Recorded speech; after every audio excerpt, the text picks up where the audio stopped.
Boa tarde, eu agradeço muito a presença de todos, mas sobretudo a banca, ao IPUR, né, a figura do professor Jorge Natal e também o professor Rainer Randolph, a organização de todo esse trabalho, e a Universidade Federal do Rio de Janeiro.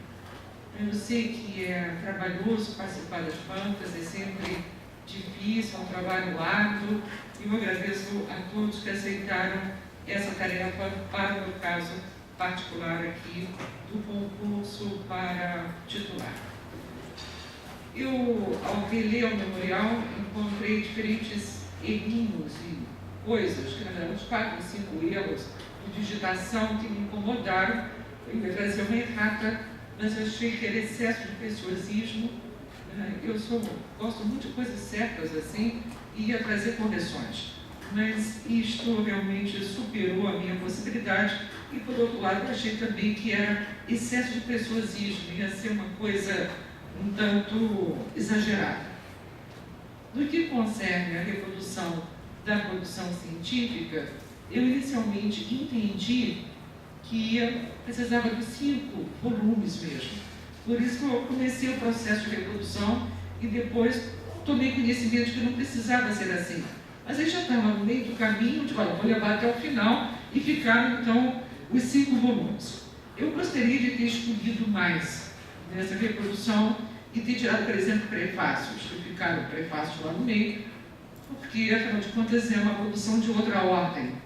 Mas também não foi possível, porque já juntar essa documentação toda já foi um esforço grande e não deu ainda para começar a aprimorar, né, a seleção ainda por cima. Então, eu achei que vocês me desculpariam de ter deixado esse tipo de enfim, produção no meio da outra produção, em termos de artigos e capítulos de livros. Também não reproduzir os livros inteiros, porque seria uma coisa excessiva. Então, o que tem é o sumário dos livros e os livros, um exemplar que está aí, né, para que se possa olhar o tipo de trabalho que foi realizado. Eu achei essa experiência, para mim, de escrever o memorial, especialmente difícil. Agora, por outro lado, é uma navegação na própria existência. Como é que a gente ordena a própria existência que, enfim, não tem essa ordem toda, nem essa coerência toda? Para mim foi uma tarefa árdua e eu não consegui encontrar durante bastante tempo procurando uma maneira de dizer as coisas, sem drama, sem exagero, né, mas também sem falsas coerências e seguranças. E consegui fazer isso através de uma estrutura que é a estrutura da música, que foi o que de alguma maneira me trouxe alegria, porque é uma recuperação das minhas origens. Né? Como eu disse, eu sou formada em música, sou formada pelo Conservatório Brasileiro de Música e estava bastante avançada na formação em música quando efetivamente, por uma série de questões individuais e familiares e subjetivas, eu fiz uma virada na minha existência e peguei um outro caminho, uma outra rota. E para mim foi delicioso descobrir que eu poderia pensar a partir da estrutura da música, né, isto que linearmente não se encaixava. Então me deu muito prazer, né, a fazer essa ordem que pode sair do lugar também, isso pode sair um pouco do lugar, esses pedaços, essas pausas, esses compassos, eles podem sair do lugar e armar uma outra melodia ou uma outra harmonia. Então essa articulação realmente me deu bastante prazer. Por outro lado, eu também queria justamente passar uma coerência e um conjunto de opções racionais que não é muito bem assim, e na verdade não foi desse jeito, foi de um outro jeito, né? Onde de vez em quando se misturaram oportunidades com acasos, com possibilidades, com, enfim, um caminho que se bifurcava e sair para vários pedaços, e eu também não queria um excesso de coerência. Então, de alguma maneira, eu penso que esse sumário, essa estrutura, abriga melhor, na verdade, abriga melhor a minha própria percepção e a minha própria sensibilidade. Então, eu procurei destacar, nesse relato que foi oferecido aqui à banca, né, que eu disse que era construído de fios longos, fios curtos, fio rompido, fio resgatado, mais forte, mais fraco, né, eu tentei valorizar alguns aspectos, ou pelo menos destacar alguns aspectos. Ou seja, primeiro, não isolar a minha trajetória das suas condições. Eu entrei em 64 na universidade, faço parte de uma geração específica, vivia as circunstâncias desta geração e não dá para distrair e pensar numa outra sociologia fora daí. Então, acho que foi uma coisa importante para mim, pelo menos oferecer um pouco de contexto para a banca. O outro lado, também me pareceu que era importante valorizar algumas conclusões dessa experiência que dirigem o ensino. Como é que eu oriento as pessoas, ou como é que eu dou disciplina de métodos e técnicas de pesquisa, como é que eu vejo uma turma, como é que essa turma aparece para mim, a sua natureza interdisciplinar. E, de fato, eu gosto de todas as disciplinas, então, de alguma maneira, não tem nenhum preconceito contra formações, nenhum. Eu acho tudo muito interessante, para dizer a verdade, interessantíssimo, né, desde que eu possa pensar aquilo de alguma maneira, né, e penso a partir da epistemologia, basicamente. E da construção do sujeito do conhecimento. É assim que eu consigo ver, inclusive, esse trabalho interdisciplinar. Me pareceu importante também falar de algumas heranças da sociologia, umas que eu não abro mão de jeito algum, porque estão na minha formação. Eu tenho uma leitura terceiro-mundista mesmo, eu tenho uma influência geracional, eu tenho uma herança latino-americana muito antiga, muita experiência, inclusive desde os anos 60, indo para os outros países da América Latina, para ter feito o doutorado no Chile, que fracassou por causa, enfim, por causa de 73, então tem muitas marcas, né, que na verdade também não dá para omitir e, vamos dizer, fingir que essa sociologia é uma sociologia exclusivamente acadêmica, ela não é exclusivamente acadêmica. Não tem uma gênese desse tipo e não se esgota nisso de maneira nenhuma. Também procurei traçar os nexos entre a sociologia e a área do planejamento urbano e regional. E também não é só o planejamento urbano, é regional também. Então, planejamento urbano e regional, até porque o diálogo com a geografia me leva a exceder o intra-urbano. Então, isso, de alguma maneira, também leva para o regional. A valorização do diálogo interdisciplinar, que para mim é importantíssima, até porque a minha sociologia não é monodisciplinar, ela se dá nas fronteiras das disciplinas. Então, o diálogo interdisciplinar também me pareceu que deveria ser destacado. Assim como a sociologia urbana com a qual eu trabalho, que não é aquela da escola de Chicago. Então, eu não vim para a sociologia urbana começando essa trajetória lógica, né, disciplinar especializada que viria da Escola de Chicago, passando pela Escola da Sociologia Marxista Francesa, finalmente para chegar, de alguma maneira, aos tempos atuais. De maneira nenhuma, não fiz isso. Eu não tenho nada a ver com o estudo de comunidade, eu não tenho nada a ver com a Escola de Chicago, não é desse jeito que você constrói minha cabeça, e também não é a sociologia urbana que eu faço. É uma outra sociologia urbana que eu tentei explicitar e vou explicitar um pouco mais adiante qual é a sua natureza.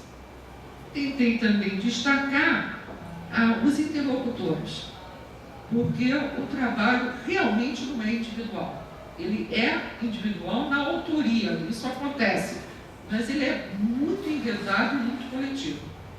Então, durante toda a minha vida e nesse trabalho, sobretudo aqui no Instituto, ele é um trabalho que se dá em diálogo com muitos outros, com outras instituições, com outras universidades, com redes de pesquisa, com o movimento social, com muita coisa. Então, tem muitas outras maneiras de alimentar a própria sociologia com a qual eu trabalho. E procurei, portanto, dizer que essa sociologia, ela se desenvolveu fora do ambiente da sociologia, enquanto, vamos dizer, a ANPOX, privilegiadamente, o Departamento de Ciências Sociais. Eu trabalhei por muito pouco tempo no IFIX. Eu trabalhei no Marquês de Olinda, quando eu era criança, praticamente com 19 anos, até ir para o Largo de São Francisco durante um ano. Eu pedi demissão, em 71, dessa universidade, para só voltar a ter um outro contrato em 87, que na verdade depois lá para 83, por conta do tempo que nós temos a Rio como professores visitantes. Então, quer dizer, na verdade, é esse tempo inteiro de afastamento de um departamento de ciência social e de sociologia propriamente dita. Então, a minha formação não é de uma sociologia também muito trancada dentro dela mesma, dentro da história da própria sociologia, é dentro dessas interfaces que para mim sempre foram muito estimulantes e também uma possibilidade de trabalho.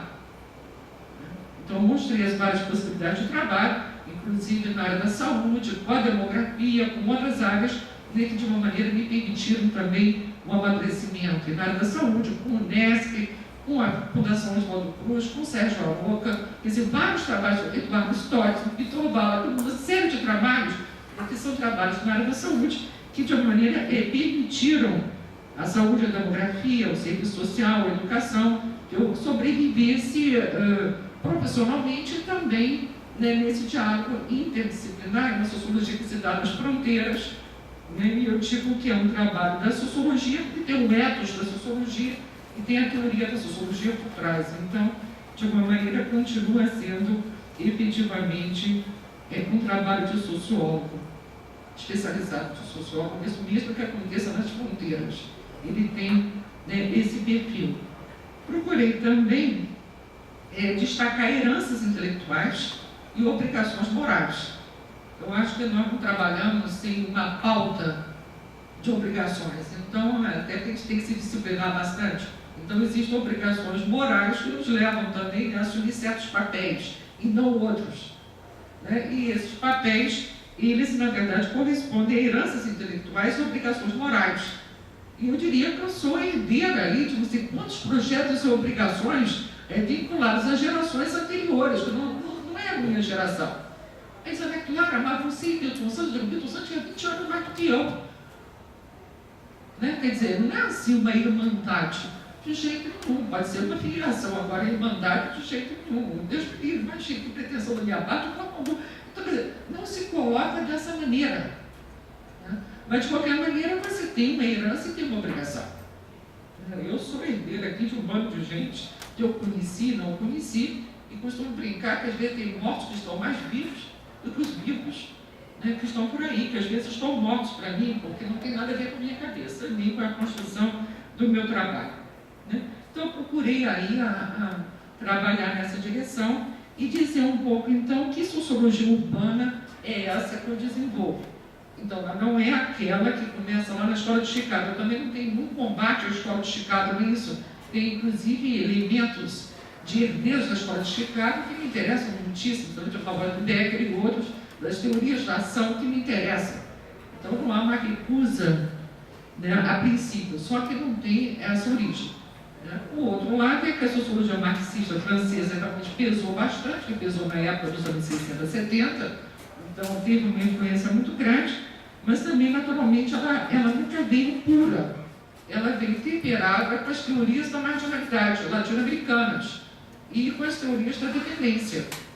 Então, eu trabalhava as teorias da dependência e as teorias da marginalidade junto com a sociologia marxista.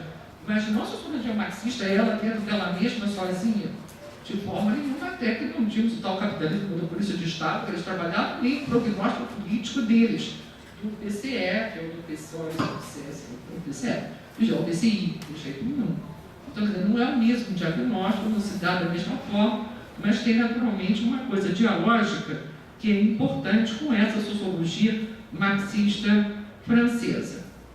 E houve sempre, vamos dizer, uma articulação com as outras disciplinas, principalmente as disciplinas do espaço, no caso a geografia e o urbanismo.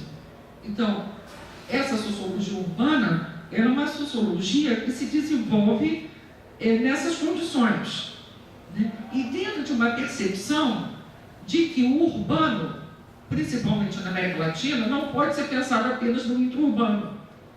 Nós somos o subcontinente mais urbanizado do mundo. Quer dizer, o impulso nosso de urbano, ou para-urbano, é o fenômeno mais fantástico que existe. Eu costumo dizer que nós não temos cineasta que dê conta, e nem romancista, mas é o êxodo brasileiro, quer dizer, a transformância brasileira, coisa, né, como fenômeno como portento.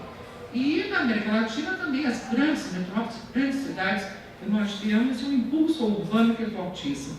Então, a sociologia urbana que me interessa é essa do urbano genérico do Lefebvre e também da urbanização brasileira do Milton Santos, onde Milton Santos muito claramente fala a diferença entre a história urbana e a história da cidade.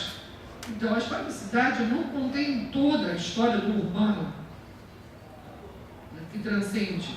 Então, há uma dialeticidade entre a história do urbano, a história urbana e a história da cidade. E, para mim, interessa ver essa biface, ou essa multiscalaridade, exatamente por conta da problemática do desenvolvimento, a questão da leitura tem que ser humildista, etc, etc, etc. Né? Então, não daria para ficar exclusivamente dentro de uma leitura do intra-urbano. Então, a sociologia, portanto, que eu vim trabalhando ao longo dessas últimas décadas, aí, são 30 anos ou um pouco mais, né? Ela tentando divulgar a produção nessa área. Ela tem uma base conceitual e metodológica que é também calcada no diálogo com as outras disciplinas. Eu estou dizendo, sobretudo, a geografia e o urbanismo, que eu tentei detalhar, né? Por conta, de um lado, de um diálogo muito complicado, porque muitas vezes eu não concordo com as leituras que são feitas nas outras disciplinas das correntes teóricas. Então, por exemplo, nem sempre eu concordo com a crítica que a geografia faz ao marxismo, por exemplo. Já me cria dificuldades, porque eu não acho que Marx tenha se esquecido do espaço. Então, uma série de questões assim que ficam difíceis, às vezes, de você trabalhar, né? Mas que, vamos dizer, você tem que trabalhar por conta da construção do diálogo, que é um diálogo pelas correntes de pensamento, pelas correntes teóricas, né? E por conta da nossa necessidade de evolução conceitual. Também não dá para ficar caçando o conceito na disciplina dos outros, né? Temos que ter cuidado para fazer isso, para não ir lá e banalizar os conceitos. De repente, os conceitos ficam pobres, porque a gente caçou o conceito e tirou ele de contexto, e aí ele fica pobre, aí às vezes ele dá um desespero, porque eu acho que está acontecendo isso com a sociologia. Estamos esvaziando os conceitos. Eu digo, meu Deus, é um trabalho danado, demorou 20, 40 anos para criar um conceito. A criatura vai lá, esmaga o conceito e já não tem mais a questão por trás, ele fica pequenininho, esmagado e se perde. Então, também esse trabalho com a disciplina dos outros tem que ter muito cuidado também para não fazer a mesma coisa e reduzir a força dos conceitos, deixando-os acachapados no chão. É claro que a gente tem uma tendência a fazer isso, mas tem que ter cuidado, pelo menos de vez em quando, para não fazer. Bom, sempre me preocupa nesse diálogo interdisciplinar, talvez seja um bom caminho, né, as questões do método e da técnica de pesquisa, que é um caminho que me ajuda muito nesse diálogo interdisciplinar, e também um caminho que é baseado no questionamento da própria técnica, ou das tecnologias, que me ajuda também nesse diálogo com o urbanismo e com a geografia, dada a importância da técnica na história do pensamento geográfico e na história do pensamento urbanístico. Bom, também procurei chamar a atenção para o LASTRO, que é o Laboratório da Construção Social de Território, que para mim é o lugar onde a interdisciplinaridade é praticada o tempo todo. Nós somos cada um de um lado, temos arquitetos, geógrafos, sociólogos, que estão lá dentro do laboratório, né?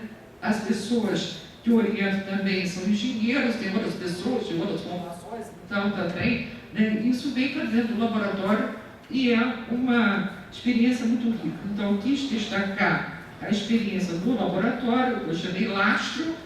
O LASTRO é um nome sério, ou seja, ele foi escolhido mesmo depois de um tempo, e é lastro porque a gente faz uma navegação e não fica sem lastro. Então a gente navega direitinho, sem, né, ficar balançando a derivas quaisquer. Não é por aí. Então a gente anda assim, andamos, navegamos, mas com lastro. Então é o lastro. Eu gosto muito de barcos e da metáfora dos navios e das navegações, né, e do imaginário da navegação. Então, por isso mesmo, o lastro, eu fico muito feliz com a consolidação desse laboratório, que tem permitido acúmulos estimulantes, né, na formação de jovens, mas também avanços conceituais, técnicos, né, que me deixam bastante satisfeita. E aí, só para talvez traçar uma linha, né, grandinha, assim, misturando isso, né, eu acho que do presente para trás, né, o que move é a percepção da crise societária. Eu entendo que nós estamos numa crise societária, então isso move da frente para trás o exame do que já foi feito, e de trás para frente uma preocupação contínua com os processos de exploração e opressão. Quer dizer, eu não consigo me deslocar disso, então eu continuo envolvida e emocionalmente e eticamente comprometida, né, com a identificação e denúncia de processos de exploração e opressão. E da frente para trás, a percepção da crise societária, né, que depois, amanhã, na conferência, eu vou dizer mais o que eu entendo como crise societária, né, para deixar isso talvez mais claro. Então, professor Rainer, era isso, né, que eu tinha preparado para esse momento. Muito obrigado. Obrigada. Bem, então, nós vamos agora abrir aqui a palavra para os colegas da banca. Talvez, já que temos aqui o diálogo com a geografia, nós temos dois critérios para escolher o professor Aldo Fabiano. O primeiro é mais longe e é talvez um interlocutor que parece que ela bem isso. E eu acho que Lady Stress, acho que já meu batido. Vamos começar com o professor Aldo. Começar, né? E uma maneira de fazer também, né? Para que tenha visto que considero memorar o trabalho, algo assim muito fluido e tem uma característica realmente de uma melodia, né? Que agrada se verificar. Mas significa também que se trata de um memorial bastante fechado, entre negras, com poucas janelas, usando aí a metáfora, os avaliadores e elaboradores do céu, menos do que lhe diz respeito. Não há, eu vi ela explicou nesse instante, que não há muita fixação com temporalidades referenciais.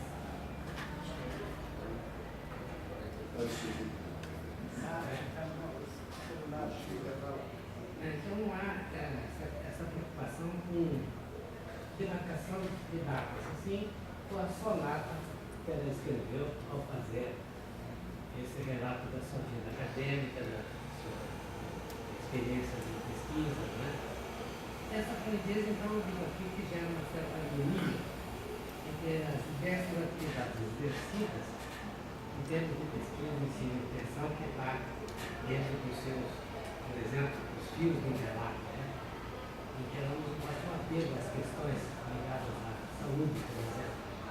Aí seria um primeiro momento que eu consideraria na sua, já explicado, mas que eu acho que vai ser interessante, que diga se o país perdeu uma musicista, ou uma sanitarista, ou uma médica, em função das suas origens muito apropriadamente ligadas à música, né? E também à saúde, como a saúde moderna. Mas eu verifico que eles são elos, né? Que não se apagou nas relações nas questões sociais posteriores a esse abandono das duas áreas de origem. Isso lá no começo, né? Um pouquinho mais adiante, na casa eu numerei como foi de um, né? Por certa eliminação aí, eu numerei mesmo e vou considerar depois da página de outro, primeira parte. Aí vem a questão do.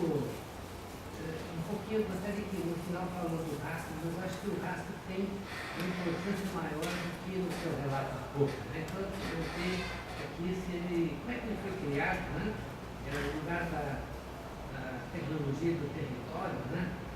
Ele tem uma gênese e um apego para as questões do espaço, como em diversos momentos aparece no seu modelo.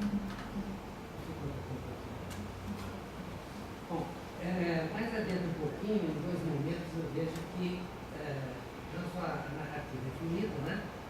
Mas há pausas, né? E escalas tonais, né? E eu gostei dessa maneira de tratar a sua vida acadêmica, né? Mas há intermédios, né? E aí eles debatem tempos que muitas vezes não são datados. Então, a gente tem explicado, né, que refere, por exemplo, a meados da década, na página 1 e depois na página 32. Então aí eu perguntaria qual é o sentido dessa, aí usando o termo fuga, né, das datações. Eu acho que já sei a resposta, mas enfim. A banca tem que, às vezes, dar conta de que tem coisas que vão aparecer, que merecem uma explicitação maior, eu acho que é a oportunidade. Na minha página 5, né, a diversa descrição da trajetória acadêmica e uma notória aproximação com a geografia.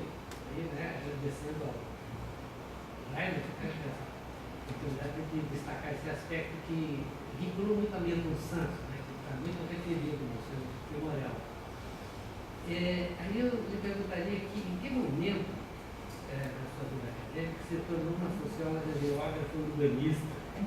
Está lá no memorial, mas é também uma questão de oportunidade para colocar o ressalto que sempre deu à questão territorial, do território, do lugar. Né? Seria, aí no comentário, uma quebra do único bloco disciplinar, por exemplo, em algumas universidades da TV, em que o bloco da arquitetura e urbanismo, por exemplo, não permite a entrada de ninguém, né? Só eles, somente eles. E aqui não, aqui eu vejo que no IPU há uma abertura, né, caráter diferentes disciplinas de encaminhar em direção a uma multidisciplinaridade que é muito saudável. E, por exemplo, na UNB nós abrimos um centro de estudos avançados multidisciplinares com 30 núcleos temáticos que, ultrapassados o tema, ele se encerra para tratar de outros que apareçam. Né? Ou então, um outro comentário que vejo aqui, tem uma ligação forte com laboratórios, núcleos, né, observatórios. Seria então aí o momento em que no curso, sobretudo, né, na sua vida acadêmica, em diversos momentos, uma ultrapassagem que as universidades aparecem, né, em termos de um gargalo universitário, que é o que eu falei há pouco do monobloco disciplinar, né, e uma abertura para aquilo que fora da universidade já começa a acontecer com muitos institutos, né, autônomos, no âmbito federal, estadual, não sei se municipal também, mas que se abrem para o setor privado, né? E e um poderoso demandante de resultados e produtos, coisa que, para a intelectualidade multidisciplinar, se atropela. Você sabe isso, o empirismo e as pesquisas são voltadas para aquilo que deva avançar epistemologicamente. Né? Mais adiante um pouco, já que cita mais uma vez o Milton, acho que há uma vida um pouco. O retorno dele ao Brasil, final da década de 70, tem um pouco de traço obscuro, né, que o Chico vivenciou muito. A candidata teve um papel importante numa briga dada a ele em Ipur, né?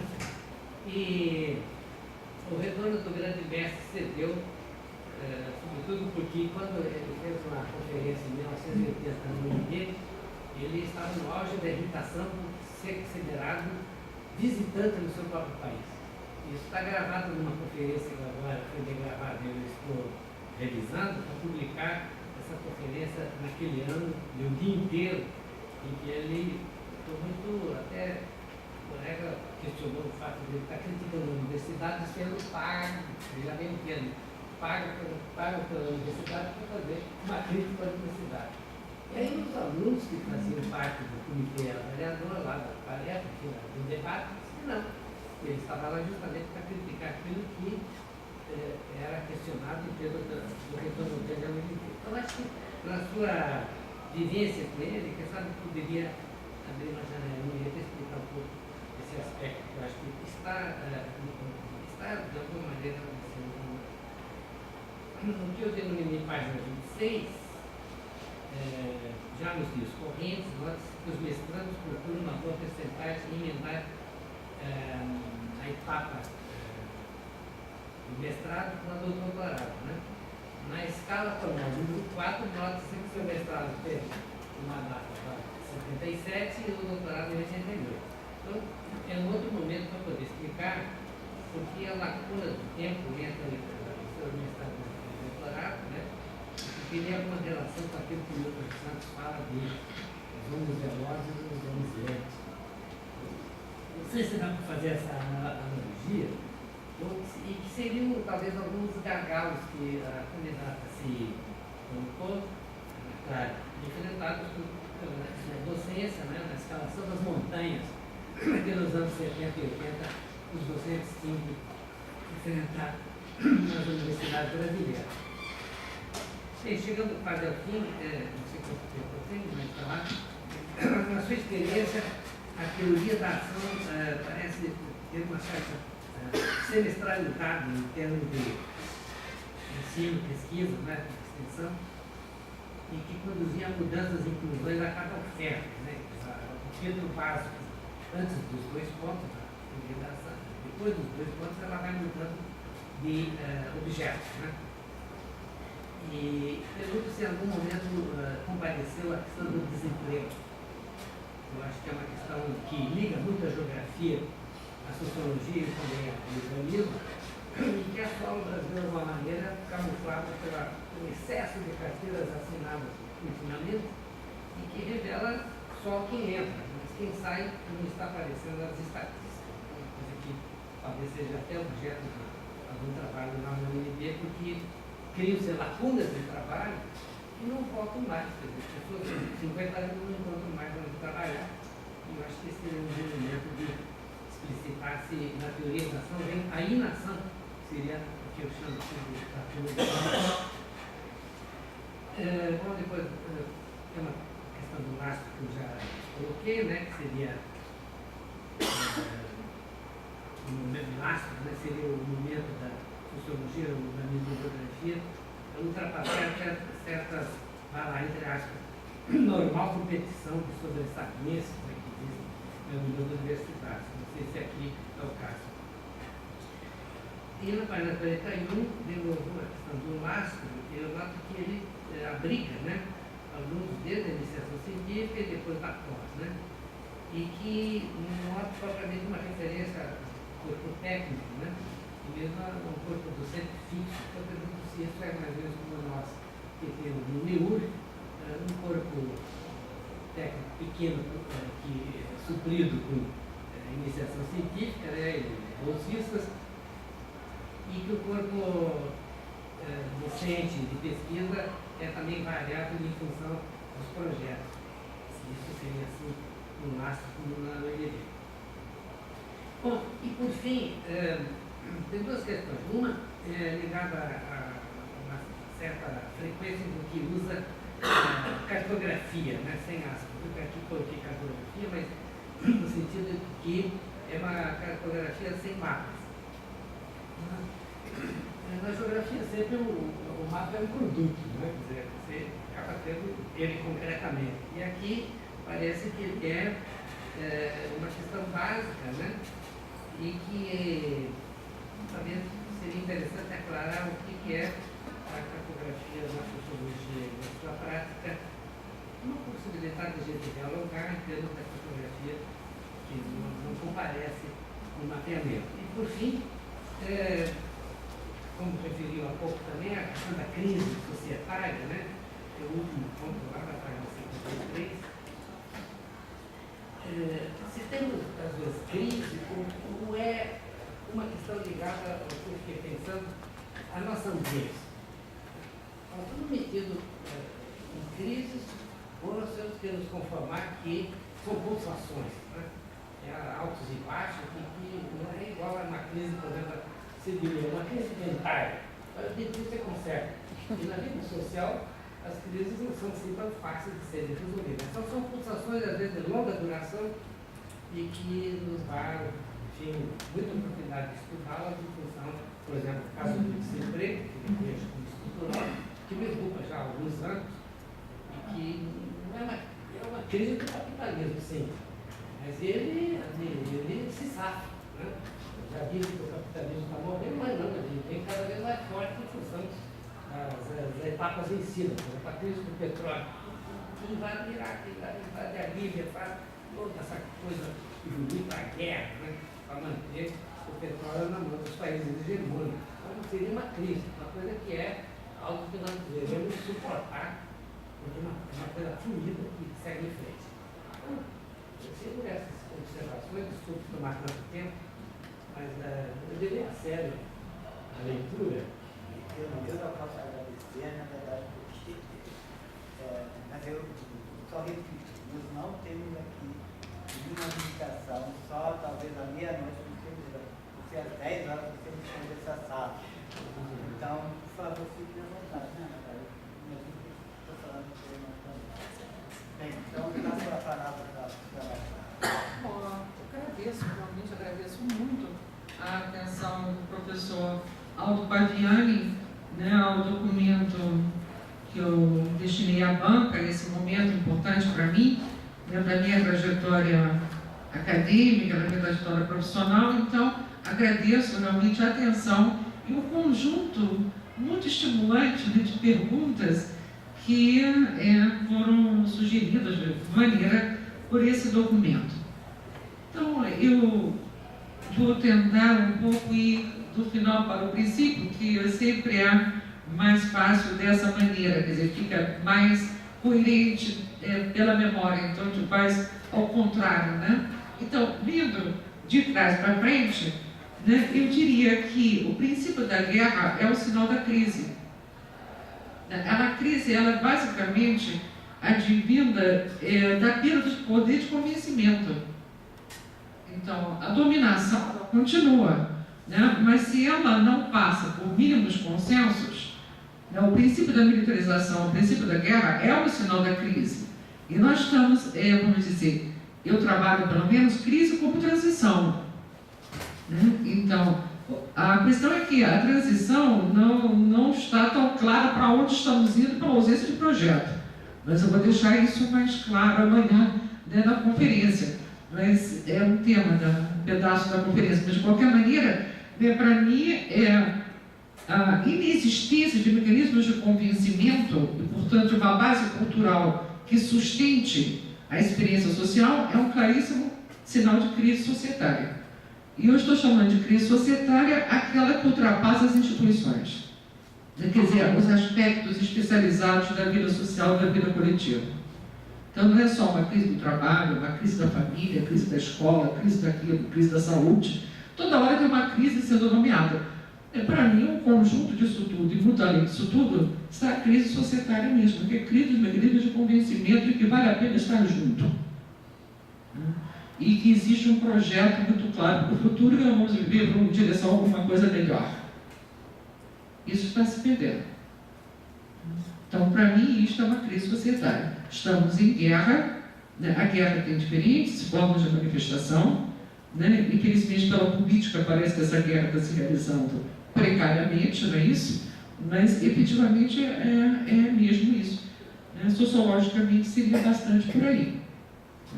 No sentido das cartografias, né, na verdade, nós de vez em quando fazemos mapas, né, mas muito pouco. E eu sempre insisto com o pessoal do Master que, por favor, não precisa tanta confusão nos computadores para fazer um mapa. A gente pode desenhar, a gente pode fazer muita coisa, usar lápis de cor, tem coisas muito bonitas. Lá na parede do Master tem vários mapas muito lindos, feitos pelas crianças, né, da onde nós aplicamos a cartografia da ação. É lindo, e as crianças se colocando dentro desses mapas também.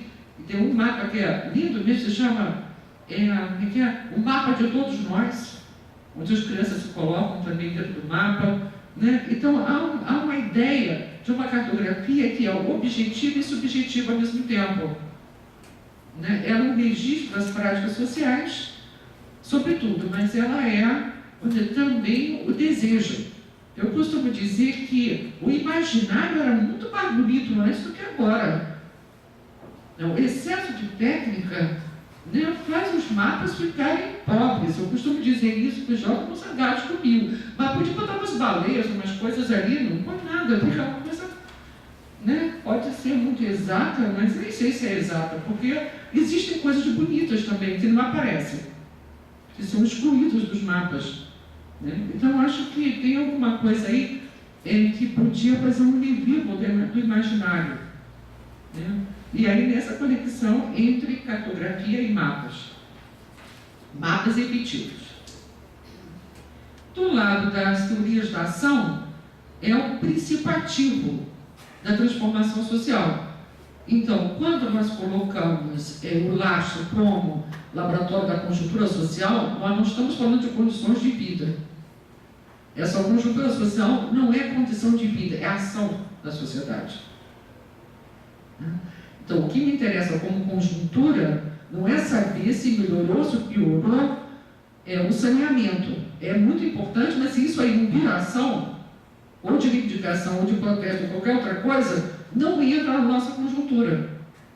Então, a conjuntura está vinculada à ação, vamos dizer, à agência humana, à condição humana, à agência humana e à luta por dignidade.